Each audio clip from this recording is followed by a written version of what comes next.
नमस्कार प्यारे विद्यार्थियों, फोटोन क्लासेज की ऑनलाइन क्लासेज में आपका हार्दिक स्वागत है। आज हम BSc third year organic chemistry जो कि यूनिट फर्स्ट है उसमें से हम ये पढ़ेंगे सेकंड पॉइंट। फर्स्ट पॉइंट हमने पढ़ लिया था पिछले वीडियो के अंदर, वसीय अम्लों का संश्लेषण। क्या पढ़ा था? वसीय अम्लों का संश्लेषण, जिसमें हमने पढ़ा था प्रोपेनोइक अम्ल पढ़ा था, ब्यूटेनोइक अम्ल पढ़ा था और एक पढ़ा था सक्रिय वैलेरिक अम्ल। ठीक है, ये वसीय अम्ल हैं, ये आपके 3 होते हैं। ठीक है, और भी बहुत सारे बना सकते हो आप। स्ट्रक्चर पहले बनाने के लिए पहले आपको स्ट्रक्चर देखनी है, इसमें क्या ऐड करना है। ठीक है, वो अगर पता चल जाता है तो रिएक्शन अपने आप हो जाएगी। ठीक है, आज हम सेकंड पढ़ेंगे डाई कार्बोक्सिलिक अम्लों का निर्माण। डाई कार्बोक्सिलिक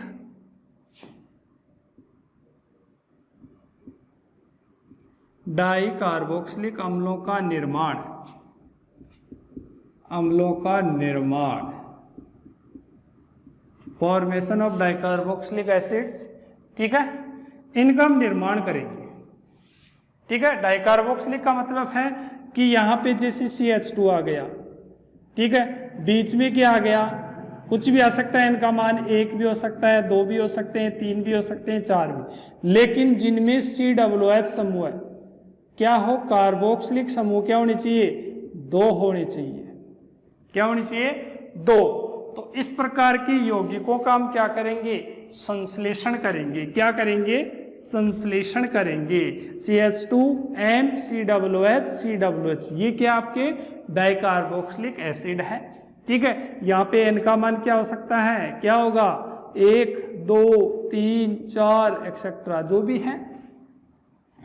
ठीक है, N का मान हम कुछ भी ले सकते हैं। N का मान 1 होगा तो अलग कंपाउंड बनेगा, N का मान 2 होगा तो अलग बनेगा, N का मान 3 होगा तो अलग बनेगा। तो इस प्रकार हम जो भी कार्बनिक यौगिक बनाएंगे वो N पे डिपेंड करेंगे। तो ये डाइकार्बोक्सिलिक है जिनमें 2 COOH समूह होते हैं, वो डाइकार्बोक्सिलिक होने।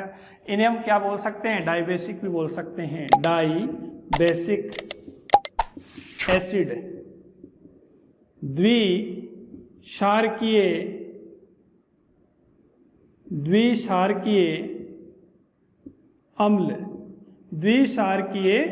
अम्ल।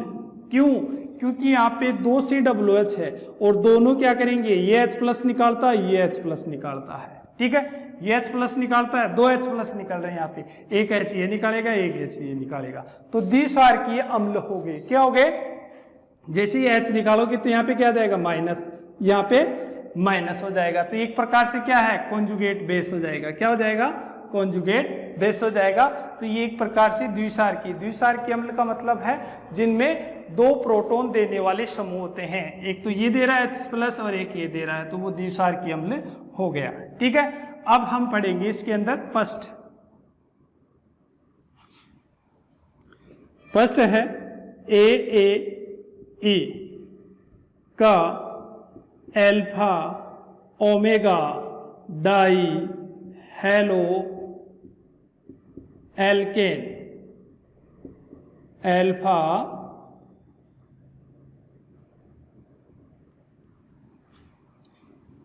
ओमेगा डाई हेलो एल्केन के साथ संघनन से, मतलब इन दोनों को क्या कराएंगे? कंडेंस कराएंगे, संघनित करवाएंगे, तब जाके हम क्या प्राप्त करेंगे? डाइकार्बोक्सिलिक एसिड प्राप्त करेंगे। क्या करेंगे? डाइकार्बोक्सिलिक एसिड हम क्या करेंगे? ऑब्टेन करेंगे, प्राप्त करेंगे। तो देख लेते हैं, इसी को देख लेते हैं। अल्फा ओमेगा मतलब जो अल्फा कार्बन है, हैलोजन समूह है ना, उसका जो कार्बन है, उसका निकटवर्ती कार्बन जो भी है आपका, जैसे ये मान लो CH2 X और इधर X लगा दिया मैंने। ठीक है, तो हमेशा याद रखना स्टार्टिंग वाला जो प्रथम कार्बन होता है जो अल्फा कार्बन है, और जो लास्ट वाला है वो हो गया आपका ओमेगा। ठीक है, तो एक हैलोजन तो जुड़ेगा स्टार्टिंग के अंदर, प्रथम कार्बन पे, और एक हैलोजन जुड़ेगा लास्ट के अंदर। तो ये दो हैलोजन हो गए, एक तो अल्फा पोजीशन पे और एक ओमेगा। ओमेगा का मतलब लास्ट कुछ भी हो सकता है, अल्फा ये बीटा भी हो सकता है, ठीक है। लेकिन यहाँ पे अल्फा ओमेगा का मतलब है कि कितने भी कार्बन हो सकते हैं उसके अंदर, लास्ट बीच के अंदर, ठीक है। तो यहाँ पे हम बात करेंगे फॉर्मेशन की। तो देख लो इधर CH3 CO CH2 CO OC2H5, वही कंपाउंड चल रहा है अपन का, ठीक है। यहां से क्या करना है अपन को, दो कंपाउंड लेने इसके, क्या करने हैं, दो। चलो पहले एक ले लेते हैं अपन, एक ही ले लेते हैं, समझ में आ जाएगा फिर। C2H5 O माइनस Na+, ये हो गया आपका स्ट्रॉन्ग बेस। क्या हो गया, स्ट्रॉन्ग बेस, ठीक है। अब स्ट्रॉन्ग बेस हमेशा क्या करता है, बेस क्या करेगा, H+ लेगा, कौन सा, जो ज्यादा क्रियाशील है। तो यहाँ पे ज्यादा क्रियाशील ये वाला H है, क्योंकि इसके दोनों तरफ क्या है, AWG ग्रुप है, इलेक्ट्रॉन विड्राविंग ग्रुप। यहाँ पे H है, ये H ले लेगा इसका, और ये काम तमाम हो गया इसका। और यहाँ पे Na+, यहाँ जाएगा CH- और H+ इसके साथ चला गया, C2H5OH आ गया, हो गया C2H5OH माइनस और H+ ये आ गया, और यहाँ पे माइनस आ जाएगा और ये प्लस यहाँ पे आ जाएगा। तो क्या बन जाएगा इसमें, CH3CO CH माइनस आ गया, और माइनस के पास हमेशा क्या आएगा, प्लस वाली स्पीसीज, ठीक है। कोई समस्या बोल देना, समस्या हो तो। OC2H5, ठीक है, ये बन गया।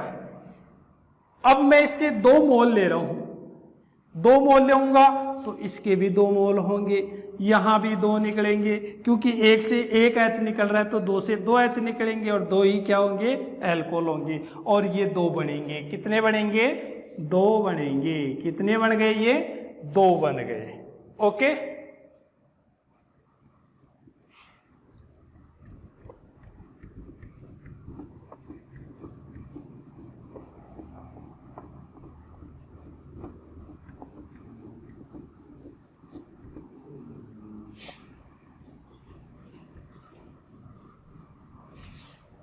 ऊपर लिख देता हूं, देखो यहां पे इन दोनों को मैं कैसे लिखूंगा वो देखो, CH3 CH, ये हो गया CH3 CO CH, यहाँ पे माइनस, और माइनस के पास Na+ आ गया, ठीक है। इसके बाद में CO यह आ जाएगा COOC2H5, ठीक है।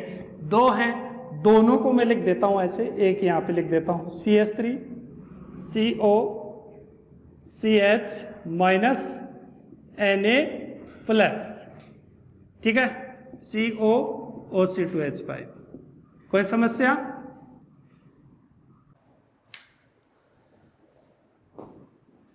इसमें लेते हैं अपन डाइहेलो एल्केन। डाइहेलो एल्केन जैसे ये ले लिया मैंने, CH2 का वो लाइन इधर आई और इधर आई, ठीक है। ये है आपका अल्फा ओमेगा डाई आयोडाइड, ठीक है, ओके। तो यहाँ पे 2 आयोडीन है। अब ये किस तरीके से रिएक्शन करेगा देखो, तो मैं इसको यहां लिख देता हूं, यहाँ पे प्लस लगा दिया, एक ये हो गया, एक ये हो गया, और ये हम मिला रहे हैं, तो इसको मैं यहाँ पे रख देता हूं, ठीक है। CH2 एंड इधर आई, इधर आई, ओके, ठीक है। कोई समस्या, देखो ये Na+, ये I-, ये निकल जाएगा, निकल गया, तो क्या निकल जाएगा, NaI निकल जाएगा। तो ये बॉन्ड किससे जुड़ जाएगा, इससे। ऐसे इधर देख लो NaI, ये बॉन्ड इससे जुड़ जाएगा, तो 2NaI निकल गया, ठीक है। यहाँ पे क्या बन जाएगा, ये ऐसे कैसे आ जाएगा, CH3 CO CH CO OC2H5, ठीक है, इधर जोड़ दो CH2, ये हो गया, क्या हो गया, CH2 का वोल N, और इधर जोड़ दो CH से जुड़ जाएगा ये NaI, और ये इससे जुड़ जाएगा, ठीक है, इधर लगा दो CO OC2H5, ठीक है, और इधर आ जाएगा आपका CO CH3, ये कंपाउंड बन गया आपका, ठीक है, ये बन गया। अब इसके बाद में देखो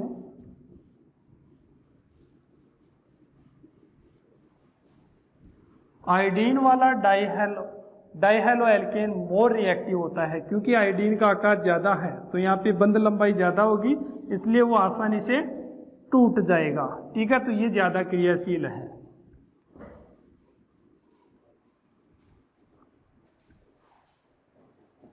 देखो अब हमें क्या करना है, इसका हमें क्या करना है, हाइड्रोलाइसिस, अम्ल बना रहे हैं, डाइकार्बोक्सिलिक अम्ल बना रहे हैं, तो कौन सा जल अपघटन कराओगे, अम्लीय जल अपघटन, एसिडिक हाइड्रोलाइसिस, अम्लीय जल अपघटन, कौन सा अपघटन, अम्लीय जल अपघटन, ओके, ठीक है।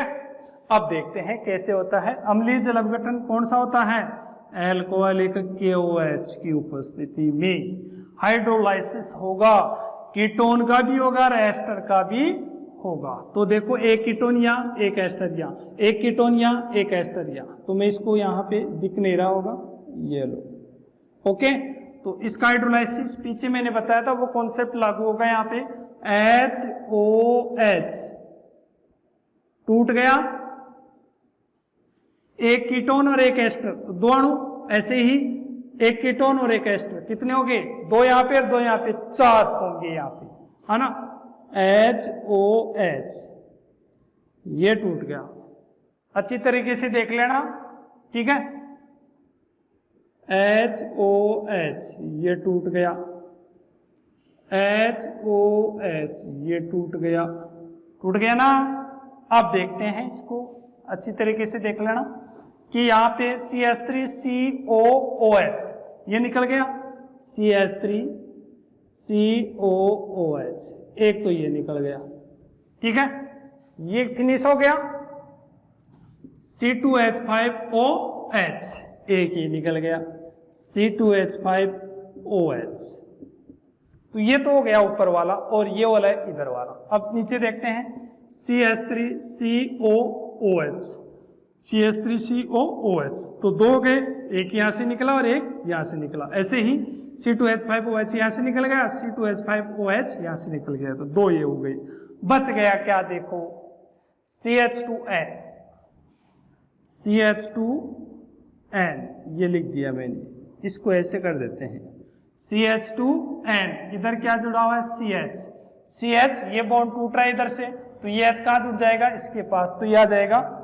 CH2, हो गया, ये हो गया CH2, बाकी आ जाएगा COOH, ये हो जाएगा COOH, हो गया, ठीक है।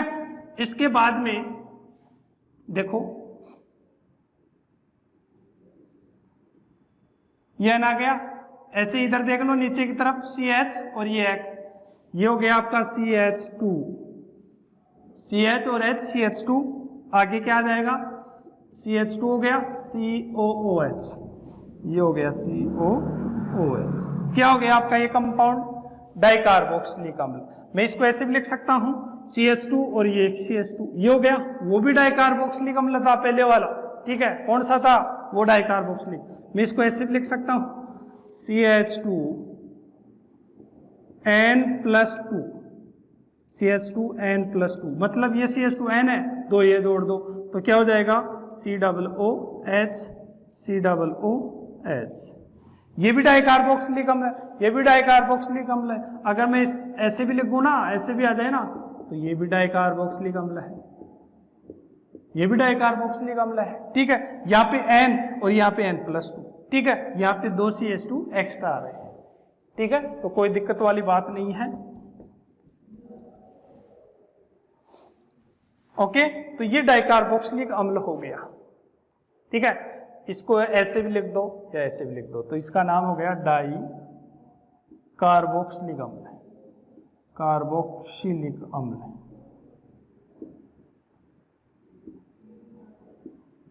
ठीक है, अब हम कंपाउंड का सिंथेसिस करते हैं। ये तो एक नॉर्मल प्रोसेस हो गया। यहां पे ले लेता हूं मैं, यदि n बराबर 0 ले लूं मैं, ठीक है, क्या ले लूं, n बराबर 0, n का मान क्या ले लूं, 0 ले लिया मैंने, तो क्या बनेगा कंपाउंड, n बराबर 0 हो तो CH2n I और इधर I, ये लिया था मैंने CH2n I, 0 ले लिया n का मान, तो क्या बनेगा, ये किसके बराबर हो जाएगा, ये हो जाएगा I की, I2, 2 ही I बचेंगे, n का मान 0, तो ये तो बिल्कुल 0, ये तो गायब हो गया, I जुड़ जाएंगे, I2, तो यहाँ पे I2 लेना पड़ेगा। ठीक है, कब, जब n का मान क्या हो, 0 हो। तो कंपाउंड क्या होगा बताओ, n का मान 0 हो तो कंपाउंड क्या होगा, ये n का मान 0 कर दिया तो कंपाउंड होता, अतः है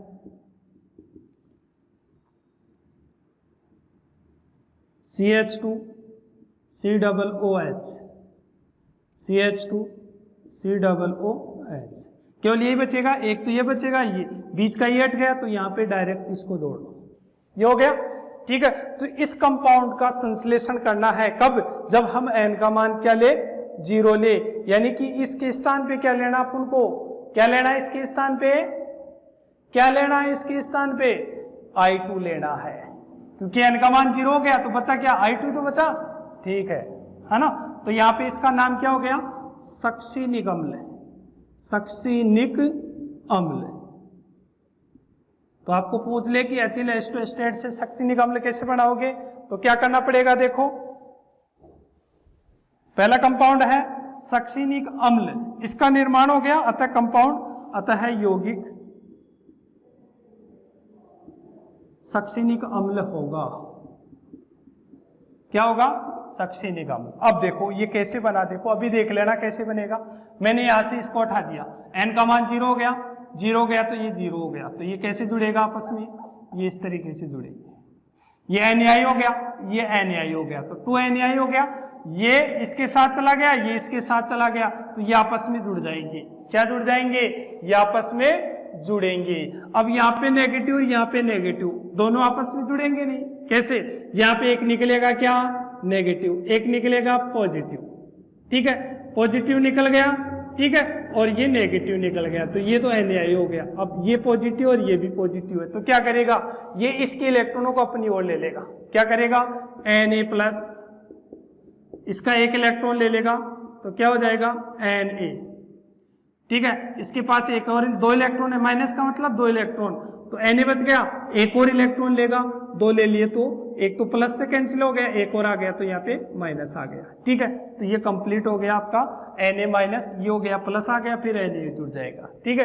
तो यहाँ पे डायरेक्ट नहीं जुड़ेगा, ठीक है, यहाँ पे नेगेटिव होगा और इसको पॉजिटिव करना पड़ेगा। ठीक है, तो ये इलेक्ट्रॉनों का कॉन्ट्रीब्यूशन होता है, इसके अंदर आपको क्या रखना है, ये Na निकल गया, ये Na निकल गया और ये आपस में जुड़ गए, क्या जुड़ जाएंगे ऐसे, इसको हटा दो, n का मान 0 रखा है मैंने, n का मान क्या रखा है 0, तो ये 0 कर दिया, ये भी हट गया, तो इनको डायरेक्ट जोड़ दो आप, डायरेक्ट जुड़ जाएंगे, ये लो डायरेक्ट जुड़ गए।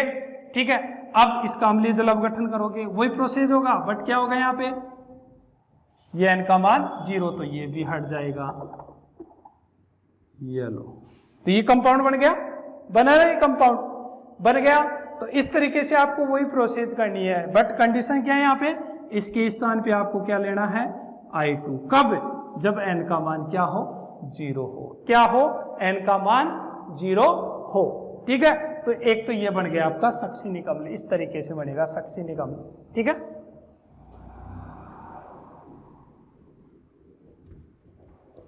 रब के अंदर आप एक बार प्रैक्टिस करना इसको, है ना, समझना, है ना, और फिर अपने मन से इसको बनाना, अपने आप याद हो जाएगी रिएक्शन।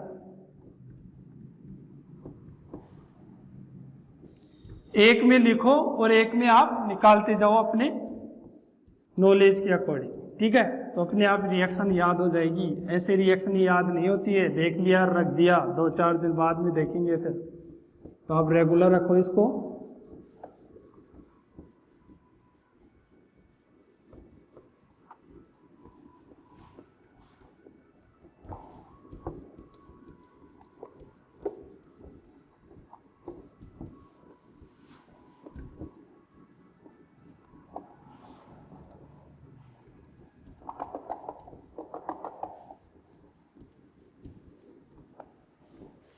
ठीक है, दूसरा कंपाउंड देख लो। दूसरा हमें बनाना है कौन सा, जिसे बनाना है ग्लूटेरिक अम्ल, ग्लूटारिक एसिड, ग्लूटारिक अम्ल बनाना है। तो क्या लेना पड़ेगा, उसी से बनाऊंगा मैं, है ना। क्या लेना पड़ेगा, ग्लूटारिक अम्ल। यदि n बराबर क्या हो, 1 हो तो यहां पे हमें क्या लेना है, CH2 NiI। n का मान क्या आ रहा है इसमें, n का मान क्या आ रहा है, 1। तो यहां पे एक ही CH2 होगा तो क्या बन जाएगा ये CH2II। ठीक है, इसको लिख सकते हैं अपन CH2I2। ओके, ये हो गया। अब देखो n का मान ये ले लिया अपन ने, तो एक NaI ये चला जाएगा, एक NaI ये हो जाएगा, CH2 जुड़ जाएगा दोनों के बीच में। ठीक है, तो क्या है कंपाउंड देखो, हमने बनाया था CH2N, CH2COOH, ये बनाया था स्टार्टिंग के अंदर CH2COOH। तो ये किसके बराबर हो जाएगा, n का मान क्या रखा, 1। तो यहाँ पे एक ही CH2 होगा तो क्या बनेगा कंपाउंड, CH2COOH।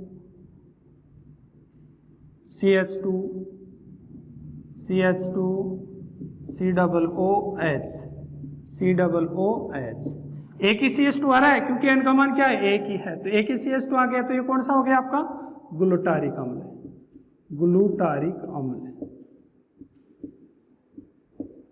ठीक है, तो आपको जो रिएक्शन मैंने बताई है डाइकार्बोक्सिलिक, वो सेम रहेगी, बट चेंज क्या होगा यहाँ पे n का मान। अगर CH2N ये I2 लिया है मैंने, तो उसके स्थान पे क्या करोगे आप, CH2I, तो केवल CH2 रहेगा, I और I दोनों NaI के रूप में निकल जाएंगे। ठीक है, तो ये आपका ग्लूटेरिक अम्ल हो गया। तीसरा है एडिपिक अम्ल, एडिपिक अम्ल बनाना है। क्या बनाना है, एडिपिक अम्ल बनाना है। ओके, इसके अंदर देखो, यदि n बराबर क्या हो, 2 हो तो n बराबर क्या हो, 2 हो तो क्या हो जाएगा, I CH2Ni किसके बराबर होगा, n का मान 2 है, इसका मतलब यहाँ पे कितनी CH2 होंगे, CH2 2 CH2 होंगे, I। तो इसको मैं कैसे लिख सकता हूँ, CH2 का होल ट्वाइस I2। 2 CH2 है, I2 है, एक NaI एक NaI, दोनों के बीच में क्या जुड़ जाएगा, CH2 है ना। तो यहाँ पे आ जाएगा, अतः कंपाउंड क्या होगा, अतः यौगिक होगा कौन सा होगा, CH2N CH2COOH, CH2COOH। n का मान क्या रखना अपन को, 2, तो 2 CH2 हो जाएंगे, एक तो ये और एक और जोड़ना पड़ेगा। ठीक है, तो 2 CH2 ये हो गए और 2 पहले से हैं, तो क्या बन जाएगा, CH2 ये CH2 पहले से है इसमें, CH2COOH।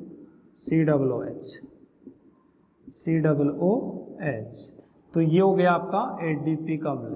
क्या हो जाएगा, एडिपिक